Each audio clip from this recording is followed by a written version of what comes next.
Hey guys, my name is Nicholas. These are my 10 medical terms, their definition and their pronunciation. I would like to be a physical therapist, so I tried to use these words in a sentence how a physical therapist would. So my first word is bradycardia.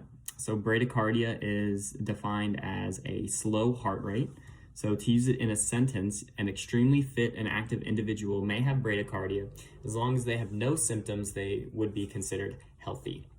So the opposite of that would be tachycardia. This is my next word. Tachycardia is defined as a rapid heart rate. So to use it in a sentence, tachycardia can be caused by intense feelings, exercise, drugs, or underlying diseases.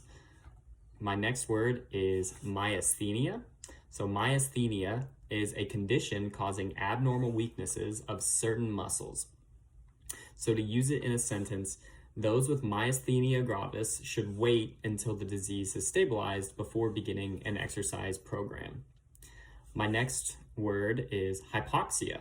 Hypoxia is defined as the level of oxygen in tissues being below normal. So to use it in a sentence, if a patient is complaining of being short of breath after simple exercises, they may be suffering from hypoxia. My next word is abduction. Abduction is defined as movement away from the midline of the body. So to use it in a sentence, hip abduction exercises are great for training the gluteus medius and gluteus minimus. My next word is adduction. So it's the opposite of abduction. So it's movement towards the midline of the body. And to use it in a sentence, hip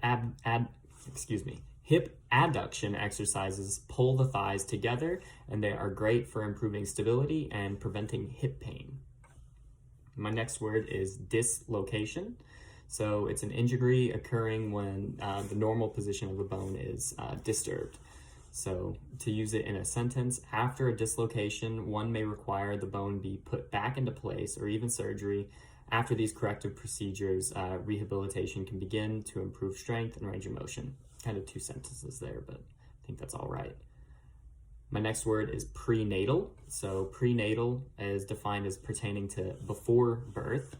So to use it in a sentence, prenatal exercises can help those experience lower back pain or general soreness during pregnancy. My next word is subcutaneous. Subcutaneous. So subcutaneous just means, below the skin, under the skin. So to use it in a sentence, subcutaneous fat may be unsightly, but it is much preferred to its more dangerous counterpart, visceral fat.